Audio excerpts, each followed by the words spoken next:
Don't you think that it's weird that a few people, I won't mention any names, but I mean, when I say a few people, I mean everyone. Don't you think it's weird that they have this attitude towards the world in which they say everyone can live and let be, and everyone can do something, whatever they want.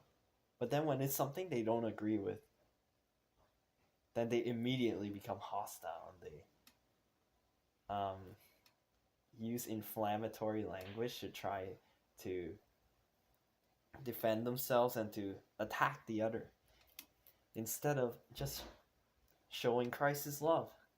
And today, that is what we're talking about in our poem, After a Killing. Wow, it actually transitioned well. But anyways, we all have our lives outside of school. So this is my pep talk to you. See, I can talk about something aside from English. I got a C on my TOK essay. Oh, okay, I guess that's not outside of school and that doesn't really serve my point, but yeah, I got a C on my TOK essay. That's what happens when you only work one day on it. So now I have to rewrite it all. I want an A, come on. But then I have all the other things to do. My application to McMaster, which I should have done over the winter break. Instead of waiting until now, I was like, oh, I'll do my IOC and everything, and then I'll do it. What about chem? What about history? I didn't even start history. I will get a 7 in everything. This is Rodney Chan, your 44 out of 45 IB, future IB 44 out of 45 student, totally. With After a Killing, and I am totally prepared for this. That's not sarcastic, actually. I like this one. Starting now. After a Killing is a poem published in 1979 in the time when Seamus Heaney moved to the Republic of Ireland and was able to witness on the news the assassination of the British ambassador to Ireland by Irish nationalist extremists.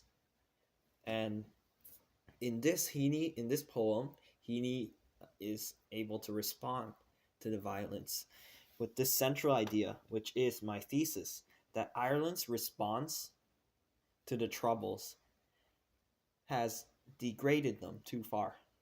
So far that they are beyond defense, and that the only way to redeem themselves is by returning to their humbler roots, so that the next generation can recover.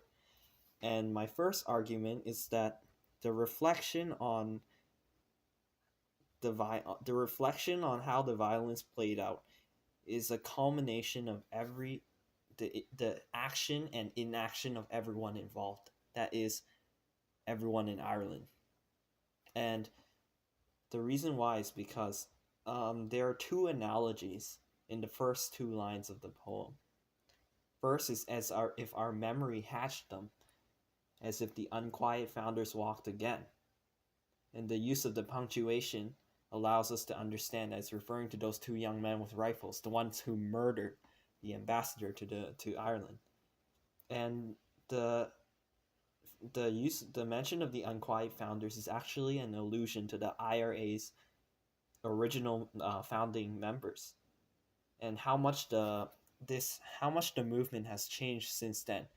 How when a movement begins with these roots of these righteous roots seemingly, but how they can develop, how violence and anger in the collective can really develop and increase and simmer inside until the violence actually happens.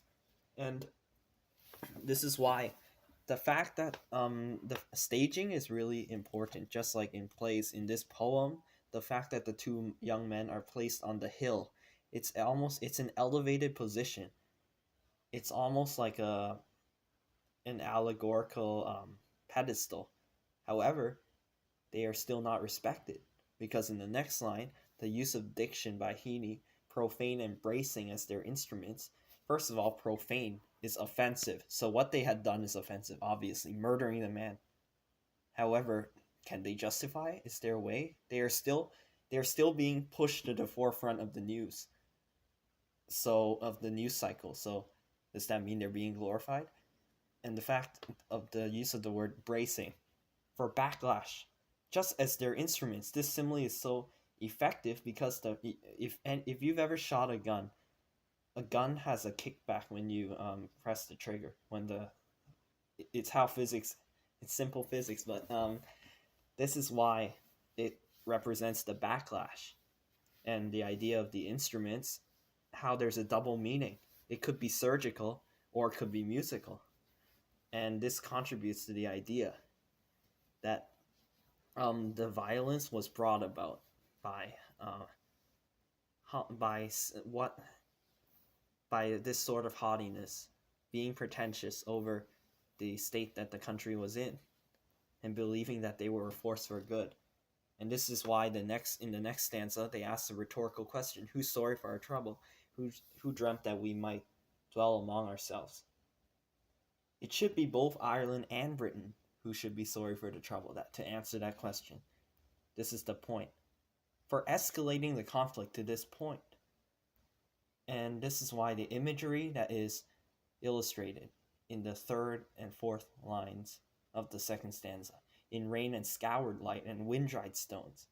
Scoured referring to cleansing, however wind-dried, as the stones are, is actually juxtaposing the rain to identify this confusion that even both Ireland and Britain have in regards to how they should respond to the murder. And this leads me, however, in the last line of the second stanza, there's a warped view of nature in this list. Basalt, blood, water, headstones, leeches. It represents the timeline of going from the past to the future. Basalt having the black stones underground, becoming the blood, and now the water, headstones, the burial, and now the decomposing stage. Nature will take its course. And this leads me to my second point, which is the idea that in the solution to this conflict, which is the only way to solve this conflict, is by returning to nature itself. And this is when Heaney really makes use of his pastoral imagery, and there's a huge tone shift in the poem in the third stanza, with the introduction of both the persona and the idea of the small-eyed survivor flowers, which is a metaphor for the new generation. This the fact that they are survivors, however, they also have not experienced all the violence that happened before. They're innocuous. They're almost naive. And the specific use of diction in Pine for an unmolested orchid, this emphasizes that these children are desirable. They're pure in this sense, especially with the use of unmolested, which is almost disgustingly sexual. That's how to describe it. And in the fourth and fifth stanzas, it really concludes the poem by changing the location, changing the surroundings, the environment of the poem, and instead focusing on this rural landscape. I see a stone house by pier, elbow room, broad window light, the heart lifts. These short sentences, varying sound as a sound device to express literary freedom and how there is room to grow. And the reason why the heart lifts is that it's almost as if a person is breathing when the heart lifts, and it's rejuvenating, getting the air inside. And one thing to notice is that after the caesura in the third line of the fourth stanza, there is a change in pronouns. The use of the word you, you walking 20 yards, having everything within reach, and also us in the first line of the fifth stanza. This is referring to Ireland, not just a persona. It's all of Ireland as a collective. And this is why my final point is that, to tie it all up, national identity is important, but not nationalism. It should not go that far. This is why when they bring the green cabbages and the carrots, the three tight green cabbages, is reminiscent of the Irish flag, and also the idea of the triptych, after killing, is part of a trilogy of poems.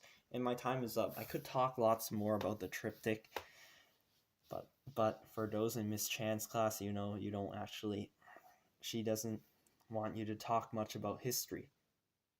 There is no way for you to analyze this poem without looking at the history. If you don't do it, all of my arguments, all of my thesis, all of these points that I make with my literary devices are void. So you really do have to focus on the history. Look at this. Look at this poem. You cannot understand the theme. Try to draw a theme out of this without understanding the history of Ireland and why Heaney wrote this.